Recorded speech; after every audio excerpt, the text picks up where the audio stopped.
I am Ravindra Kumar Behera. Welcome to my physics class. Last class we have discussed about the cross product of two vectors.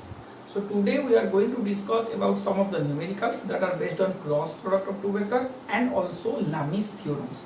तो देखो पहले हम छोटे छोटे numericals discussions करते हैं. पहला न्यूमेरिकल्स आता है determine the unit vector that is perpendicular to a vector equal to minus I cap plus 3j cap plus k cap and b vector equal to 9I cap minus 2j cap minus k cap minus 2k cap. यही वाला है question. तो कैसे करेंगे? हम क्या पढ़े थे कि भाई यूनिट वेक्टर परपेंडिकुलर होगा, मतलब क्या है भाई a cross b equal to A B sine theta N cap. ये एन कैप किसको किसको परपेंडिकुलर, ए को परपेंडिकुलर भी होता है, बी को भी परपेंडिकुलर होता है. तो क्या मैं n cap equal to A cross b by a B sine theta लिख सकता हूं? अरे हाँ या ना. N cap equal to A cross b by a cross B का magnitude. N cap equal to क्या निकालता हूं? A cross b by a cross B का मैग्नीट्यूड. तो पहले केस में मैं क्या निकालूं ना भाई, ए क्रॉस बी मुझे निकालना है. अच्छा, ए क्रॉस बी का फॉर्मूला के ये ए और ये बी दिया गया है, कैसे निकालेंगे ना? डिटरमिनेंट फॉर्म में मैं बोला था आई कैप जे कैप के कैप. मैंने लास्ट क्लास डिस्कशन किया था डिटरमिनेंट्स को कैसे एक्सपैंड करते हैं. अब आई कैप का कंपोनेंट -1, यहाँ पे 3, यहाँ पे 1, यहाँ पे आ जाएगा 9, यहाँ पे -2, यहाँ पे भी -2. इसको एक्सपैंड करेंगे आई कैप के साथ. पहले रो 1 के साथ एक्सपैंड करते हैं. यहाँ पे साइन प्लस, यहाँ पे माइनस, यहाँ पे प्लस लेते हैं. वह तो आई कैप के साथ एक्सपैंड करते हैं. तो क्या आएगा 3 इंटू -2 क्या जाएगा -6 -2 इंटू 1 -2. आया समझ में कि नहीं? अरे हाँ या ना. माइनस जे कैप -1 इंटू -2 क्या हो गया 2 -9 प्लस के कैप के साथ क्या आ गया ना -1 इंटू -2 क्या आ जाएगा ना 2. ये आ जाएगा 9 - 3 9 इंटू 3 दैट इज 27. ऐसा समझ में? तो ये क्या आ जाएगा -6 plus that is -4 I cap. ये मेरा a क्रॉस b है. -4 आई cap 9 - 2 -7 that is +7 j cap. ये आ जाएगा -25 k कैप. आया समझ में कि नहीं? अरे हाँ या ना. ये a क्रॉस b हो गया मेरा. अब मुझे a क्रॉस b का मैग्नीट्यूड चाहिए और मुझे a क्रॉस b का मैग्नीट्यूड चाहिए -4 का स्क्वायर प्लस 7 का स्क्वायर प्लस -25 का स्क्वायर का रूट ओवर. तो ये 16 प्लस 49 प्लस 625. आया समझ में कि नहीं? अरे हाँ या ना. तो ये ऐड करोगे तो कैसे क्या हो जाएगा 690 आ जाएगा. क्या मेरा 690 आ जाएगा? यस 690 ही आ जाएगा. वह 690 का स्क्वायर रूट यही वाला हो जाएगा. तो मुझे एन क्या मिलेगा ना a cross b by a cross b का magnitude that is -4 I cap plus 7 j cap -25 k cap divided by 690 का root that is n cap. आया समझ में? ना कोई दिक्कत हो रहा है ना कोई दिक्कत हो रहा है. वाह चलो स्क्रीन को पॉज करके कर लो. नेक्स्ट क्वेश्चन की तरफ चलते हैं. नेक्स्ट क्वेश्चन क्या दिया गया है देखो. Find a dot b if a का मैग्नीट्यूड 2 b का magnitude 5 and a cross b equal to 8. a cross b का मैग्नीट्यूड मुझे 8 दिया है. बहुत इजी क्वेश्चन है. देखो a डॉट b का फॉर्मूला क्या है ना ab cos थीटा. मुझे a का मैग्नीट्यूड पता है, b का मैग्नीट्यूड पता है, cos थीटा मुझे पता नहीं है. तो मुझे यहाँ पे थीटा निकालने से cos थीटा मिल जाएगा. कैसे निकालू ना? मुझे a क्रॉस b का वैल्यूज a क्रॉस b का मैग्नीट्यूड पता है. इसका मैग्नीट्यूड का फॉर्मूला क्या है ना ए बी साइन थीटा. ए का वैल्यू 2 बी का वैल्यू 5 साइन थीटा और ये क्रॉस बी का क्या हुआ 8 और ये आ गया साइन थीटा. वाह. तो साइन थीटा मुझे क्या मिल गया ना 8/10. तो साइन थीटा 4/5. साइन थीटा क्या मुझे मिल गया 4/5. ध्यान से देखो अगर ये एक राइट एंगल ट्रायंगल हुआ, अगर ये थीटा हुआ और ये साइन थीटा 4/5 होगा, ये 4 होगा ये 5 होगा, ये 4 होगा ये 5 होगा, तो ये क्या हो जाएगा 3 हो जाएगा. अरे हमने जो ट्रिपल पाइथागोरस ट्रिपलर पढ़ा था ये 4 और 5 हुआ, साइन थीटा इसी एंगल से क्या हो जाएगा, परपेंडिकुलर बाई हाइपोटेन्यूज 4/5 हुआ, तो कॉस थीटा इसी ट्रायंगल से क्या हो जाएगा 3/5। अरे हाँ या ना। तो मुझे ए डॉट बी जो वैल्यूज मुझे पूछा गया है, ए बी कॉस थीटा, तो ए मेरा क्या है 2, बी मेरा क्या है 5, कॉस थीटा क्या है मेरा 3/5, तो 5 से 5 कैंसिल हो, ए डॉट बी क्या आ जाएगा 6 आ जाएगा, ए डॉट बी क्या आ जाएगा 6 आ जाएगा। हुआ समझ में? अरे हाँ या ना कोई दिक्कत वाली बात। चलो स्क्रीन को पॉज करके कर लो, आगे चलते हैं नेक्स्ट क्वेश्चन की तरफ। क्या दिया गया है, ए dot B equal to A cross B का मैग्नीट्यूड दिया गया है। अगर ये हुआ then find a plus b का magnitude, a vector plus B vector का मैग्नीट्यूड। बहुत इजी है क्वेश्चन, देखो हमको a vector plus B vector का मैग्नीट्यूड का फॉर्मूला क्या पता है ना, a square plus B square plus 2ab cos theta का रूट ओवर, ये मेरा a vector plus B vector का मैग्नीट्यूड है। अच्छा मुझे यहाँ पे थीटा चाहिए, कहाँ से ना, ये एक्सप्रेशन जो दिया गया है ए dot B equal to A cross B का मैग्नीट्यूड, यहाँ से फॉर्मूला डालो, यहाँ पे क्या हो जाएगा ना ए बी कॉस थीटा, और ये उसका मैग्नीट्यूड है तो क्या हो जाएगा ए बी साइन थीटा, तो ए बी से ए बी कैंसल्ड आउट हो गया, cos theta by sine theta equal to 1, तो cot theta equal to 1, cot का कौन सा वैल्यू 1 होगा ना, कॉट 45 डिग्री, तो थीटा इक्वल टू क्या हो जाएगा 45 डिग्री, थीटा इक्वल टू क्या हो जाएगा 45 डिग्री, तो थीटा का वैल्यूज क्या मिल गया 45 मिल गया।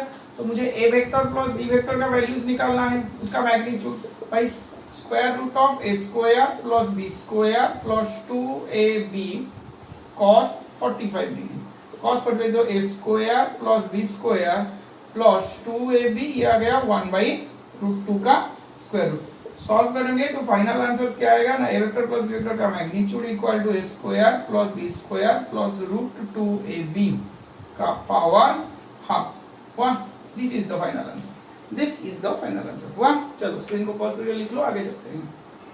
क्या क्वेश्चन दिया गया है, देखो calculate the area of the parallelogram which adjacent sides are formed by the vectors, A vector दिया गया, बी वेक्टर दिया गया है। अच्छा तो मान के चलो कि ये मेरा एक पैरेललोग्राम है, ये P, ये Q, ये R, ये S है, वह यहाँ पे A वेक्टर और यहाँ पे B वेक्टर। तो area of the parallelogram, area of parallelogram, area of parallelogram PQRS का फॉर्मूला क्या है ना, A क्रॉस B का मैग्नीट्यूड, हाँ कि नहीं। तो मुझे पहले A क्रॉस B निकालना है, उसके बाद में मैग्नीट्यूड निकालना, आई कैप जे कैप और के कैप आएगा। तो आई कैप का कंपोनेंट 1 1 1, यहाँ पे 0, यहाँ पे -1, यहाँ पे 2, तो क्या हो जाएगा ना, आई कैप आया तो 1 × 2 2 माइनस ऑफ -1 आया समझ में, सॉरी माइनस, उसके बाद क्या आएगा माइनस जे कैप पे क्या आएगा 1 × 2 2 माइनस 0 प्लस के कैप में क्या आएगा ना 1 × -1 अब यहाँ पे आ जाएगा 0, तो ये क्या हो जाएगा, यहाँ तो 0 आ जाएगा, तो यहाँ पे सिर्फ आएगा 2 + 1 3 आई कैप। तो एरिया ऑफ द पैरेललोग्राम क्या है, A क्रॉस B का magnitude, that is 3 square unit. वाह, अरे हाँ या ना। चलो स्क्रीन को पॉज करके कर लो, आगे क्वेश्चन में बढ़ते हैं। क्वेश्चन दिया गया है, हमको प्रूव करना है ए vector plus B vector cross of A vector minus B vector equal to 2 of B vector cross A vector. देखो कैसे प्रूव करना है, हम एलएचएस पार्ट से शुरू करते हैं। A vector plus B vector cross with a vector minus B vector. अच्छा तो ये इसके साथ एक बार होगा, a cross a, order change हमको नहीं करना है, ध्यान रखना इस बात का, क्योंकि ये क्रॉस प्रोडक्ट है। तो minus of A vector cross B vector एक हो जाएगा, plus of B vector cross A vector एक हो जाएगा, minus of B vector cross B vector एक हो जाएगा। हुआ। अच्छा, दो इक्वल वेक्टर का क्रॉस प्रोडक्ट जीरो वेक्टर आएगा, दो इक्वल वेक्टर का क्रॉस प्रोडक्ट जीरो वेक्टर या नॉन वेक्टर आएगा। यहाँ पे हमको प्रूव करना है बी क्रॉस ए के टर्म में, यहाँ पे हमारा minus of A cross B है, तो हम अगर इसको b क्रॉस ए करेंगे तो क्या माइनस ऑफ b क्रॉस ए कर सकते हैं, अरे हाँ या ना। तो प्लस ऑफ ये क्या आ जाएगा b क्रॉस ए, अब ये आ जाएगा जीरो वेक्टर। आया समझ में नहीं? तो इक्वल वेक्टर का cross product zero zero zero, ये तो जीरो वेक्टर हो जाएगा, माइनस माइनस प्लस आ जाएगा, तो b cross A vector plus of b cross A vector, तो ये क्या आ जाएगा ना 2 of b cross A, 2 of b cross ए। क्या ये प्रूव्ड हो गया, क्या ये प्रूव्ड हो गया, अरे हाँ या ना। तो समझ में आ रहा है ना क्या हो रहा है। अच्छा, अब एक छोटा सा इसका रिलेटेड एक छोटा सा क्वेश्चन देखो। मान के चलो कि ये मेरा एक पैरेललोग्राम है। वाह, अगर ये मेरा ए वेक्टर हुआ तो ये भी मेरा बी वेक्टर, ये मेरा बी वेक्टर हुआ तो ये भी मेरा बी वेक्टर होगा। हमने पढ़ा है ये डायगोनल मेरा a vector plus B vector होगा। हाँ कि ना। अच्छा, तो ये सॉरी,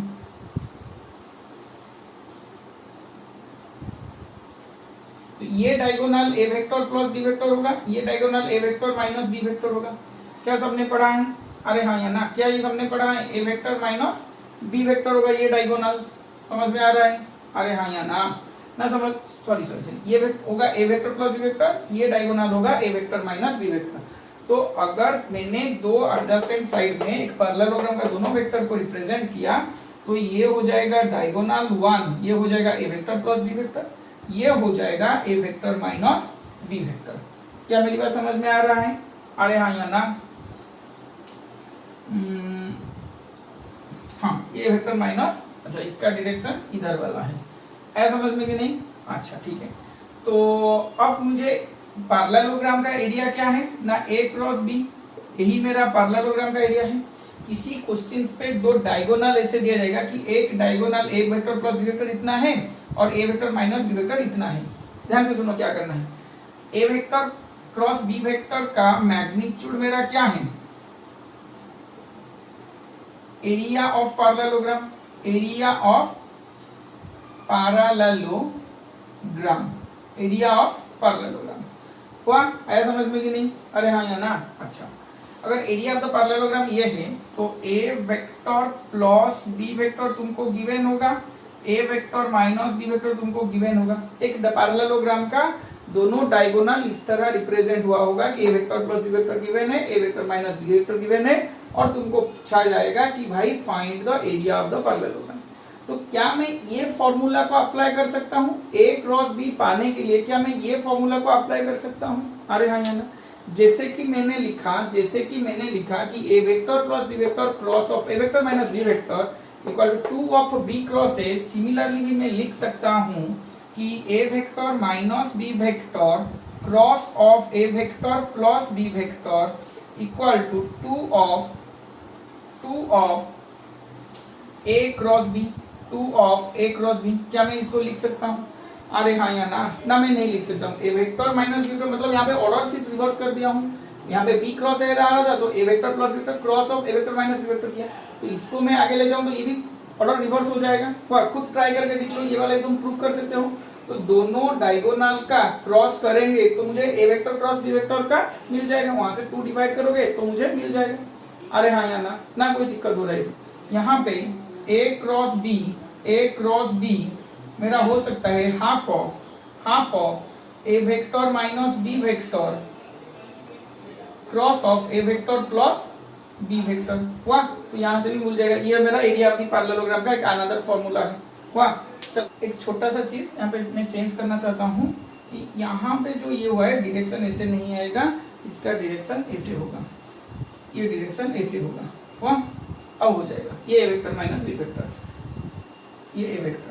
वाह, चल स्क्रीन को पॉज करके कर लो, आगे बढ़ते हैं। क्या दिया गया है?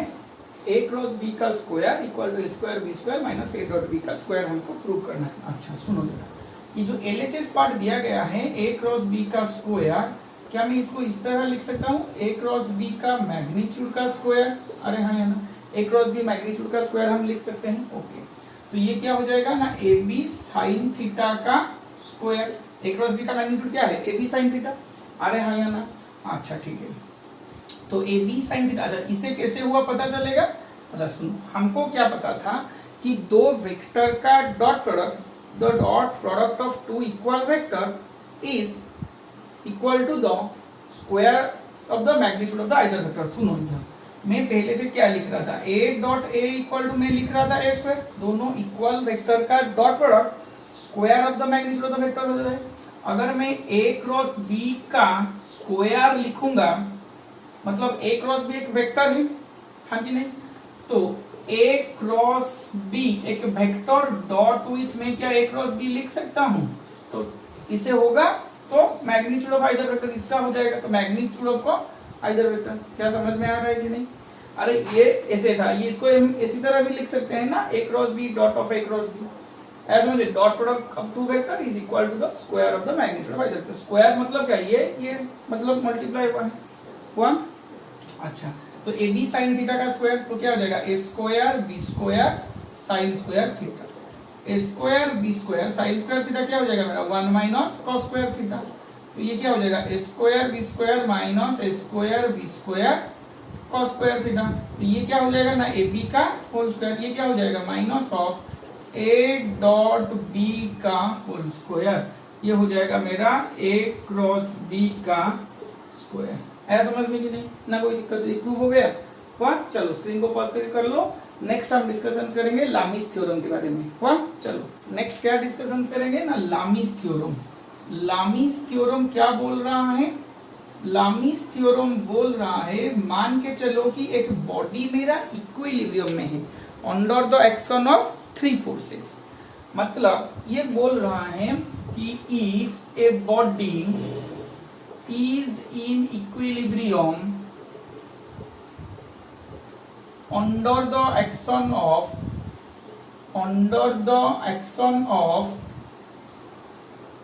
3 forces, under the action of 3 forces, then each force bears a constant ratio, each force bears a constant ratio with the sine of the angle between sine of the angle between other two forces। क्या मेरी बात समझ में आ रहा है? देखो मैं समझा रहा हूं। मतलब यहाँ पे तीनों फोर्स है और तीनों फोर्स एक ही बॉडी के ऊपर एक्ट कर रहा है। ये एक फोर्स है, ये एक फोर्स है, ये एक फोर्स, ये तीनों फोर्स था, नाम है पी वेक्टर, ये है क्यू वेक्टर, ये है आर वेक्टर। तीनों फोर्स एक ही बॉडी पे, बॉडी मेरा ये बीच का है। वो बोल रहा है कि body is in equilibrium. Equilibrium का मतलब क्या है, तीनों फोर्स जब एक्ट कर रहे हैं कि उनका net force acting on the body is 0। तो मतलब तीनों फोर्स का नेट फोर्स क्या आ रहा है, 0। ऐसा समझ में, नेट इफेक्ट क्या आ रहा है, 0। Body is in equilibrium under the action of 3 force, then each force bears a constant ratio. मतलब इनके बीच का कुछ एंगल्स है। मान के चलो कि ये एंगल उसका अल्फा है, ये एंगल बीटा है, ये एंगल गामा है। वन ईच फोर्स बियर्स, मतलब ईच फोर्स बियर्स का मतलब क्या है कि हमको प्रूव करना है ईच फोर्स बियर्स, मतलब हर एक फोर्स पी क्यू आर एक कांस्टेंट रेशियो होल्ड कर रहे हैं। इसके साथ ना with the sine of the angle, इसके साथ साइन होगा, ये भी साइन होगा, ये भी साइन होगा, sine of the angle between the other two forces. मतलब ये जो फोर्स P होल्ड करेगा, ये बाकी दो फोर्स के बीच का जो एंगल है उसके साथ एक रेशियो होल्ड करेगा साइन का। मतलब P by sine alpha, Q के लिए क्या हो जाएगा साइन बीटा, R के लिए क्या हो जाएगा sign gamma.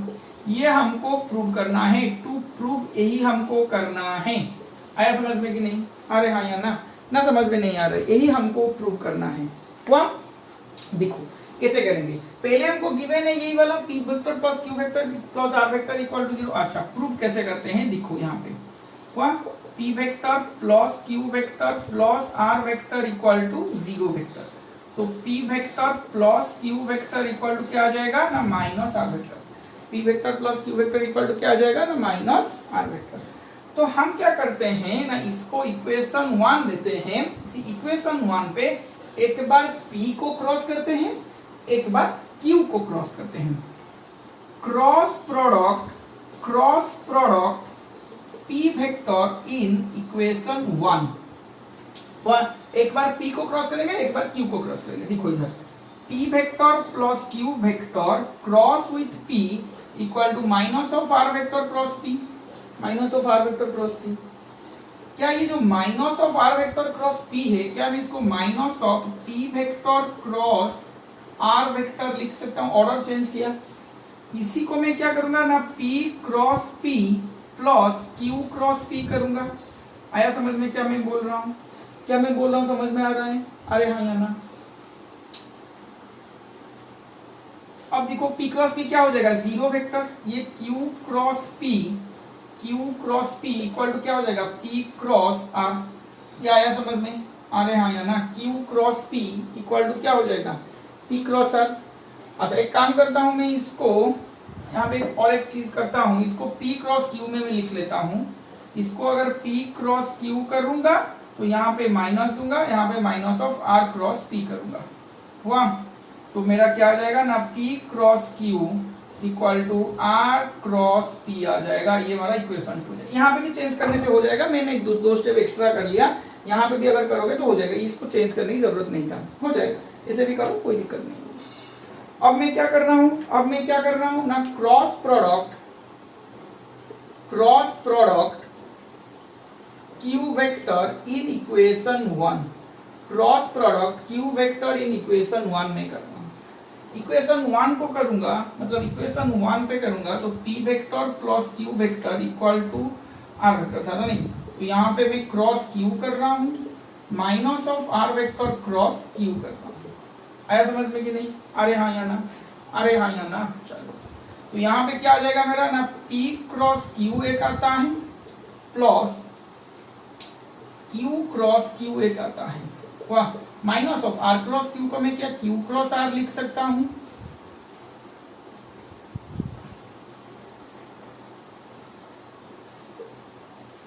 Minus of q cross r। आया समझ में कि नहीं, अरे हाँ या ना, अरे हाँ या ना, आया समझ में। p क्रॉस q, मुझे p क्रॉस q रखना है, ओके। q क्रॉस q क्या है, जीरो वेक्टर है, माइनस माइनस प्लस क्या हो जाएगा, q क्रॉस r। तो मेरा फाइनल क्या आएगा ना, p cross q equal to q cross r आएगा। ये इक्वेशन 3 आ जाएगा, ये इक्वेशन 3 आ जाएगा। क्या तीनों इक्वेशन सबको समझ में आया? एक बार इक्वेशन 1 में मैंने p को क्रॉस किया, दूसरी बार मैंने q को क्रॉस किया, हुआ। अच्छा देखो मैं क्या कर रहा हूँ ना, p से q को टर्म से मैं लेता हूँ, यहाँ से ऐसे में लिख रहा हूँ, यहाँ से ऐसे में लिख रहा हूँ, यहाँ से ऐसे में चल रहा हूँ, वाह। आया समझ में कि नहीं। मैं एंटी क्लॉकवाइज चल रहा हूँ तो एंगल मुझे पॉजिटिव से लेना पड़ेगा, वाह, जैसे कि हमने किया था। तो ये इक्वेशन 2 और इक्वेशन 2 और इक्वेशन 3 मेरा फ्रॉम इक्वेशन 1 और फ्रॉम क्या मैं इक्वेशन 2 एंड इक्वेशन 3 से क्या मैं लिख सकता हूँ, p cross q equal to q cross r equal to r cross p। देखो तीनों नेगेटिव सॉरी एंटी क्लॉकवाइज का ऑर्डर पे है, p से q एंटी क्लॉकवाइज, q से r एंटी क्लॉकवाइज, r से p एंटी क्लॉकवाइज। तो यहाँ पे मैं बहुत आसान से बहुत इजी से क्या मैं लिख सकता हूँ कि p क्रॉस q मेरा pq साइन दा एंगल क्या है, gamma, Q are sine alpha, R B sine beta. क्या मैं लिख सकता हूं, P Q sine gamma, Q are sine alpha, R P sine beta. अब तीनों इक्वेशन पे मैं पी क्यू आर डिवाइड कर रहा हूं, मतलब तीनों टर्म पे मैं पी क्यू आर डिवाइड कर रहा हूं, P Q sine gamma by P Q R, Q are sine alpha by P Q R, RP sine beta by PQ R. तीनों में मैं डिवाइड किया पीक्यू आर, तो पीक्यू डिवाइड से क्या हो जाएगा, आर हो जाएगा। तो मेरा आंसर क्या आएगा ना, sine gamma by r equal to, यहाँ पे q are sine alpha by p, sine alpha by p that is equal to r p cancel out हुआ, sine beta by q, sine beta by Q.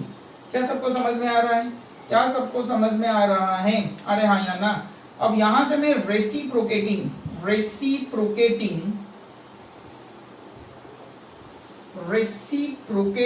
Each term को मैं reciprocate करूंगा, each term को मैं क्या करूंगा, रेसिप्रोकेट करूंगा। तो क्या आ जाएगा ना, p by sine alpha, q by sine beta, r by sine gamma. Prove हो गया ये वाला, अरे हाँ या ना। क्या ये वाला मेरा प्रूव हो गया ना, इसमें कोई दिक्कत हो रहा है, अरे हाँ या ना। तो पहले मैंने क्या, ये मेरा इक्विलिब्रियम में क्या था, p vector plus q vector plus r vector equal to 0 vector था, इक्विलिब्रियम कंडीशन नेट फोर्स 0 आ जाएगा। इसी से मैं p plus q equal to minus r vector किया। उसी इक्वेशन 1 पे मैंने एक बार p वेक्टर को क्रॉस किया, सेकेंड टाइम में मैंने क्यू वेक्टर को क्रॉस किया। अब इक्वेशन 2 और इक्वेशन जो मैंने जो पाया वहां से मैंने क्रॉस प्रोडक्ट का रूल डाला। भाई एंटी क्लॉकवाइज आ रहा हूं तो मैं एंगल को पॉजिटिव से लिखूंगा, जो जो एंगल जिसके बीच में है लिखूंगा। फिर से मैंने PQR को डिवाइड किया, फिर से जो टर्म आएगा उसी को मैं रेसिप्रोकेट करूंगा। क्या समझ में आ रहा है सबको? क्या समझ में आ रहा है? अरे हाँ या ना? चलो स्क्रीन को पॉज करके लिख लो। ये था आज का क्लास का। अगर आज के क्लास का कुछ कोई डाउट है तो मुझे कमेंट्स पे लिखो। ये तुम्हारा स्केलर वेक्टर चैप्टर खत्म होता है, नेक्स्ट हम काइनेमेटिक्स शुरू करेंगे, काइनेमेटिक्स स्टार्ट करेंगे। हुआ? तो मिलते हैं नेक्स्ट क्लास में काइनेमेटिक्स के साथ। हुआ? Thank you.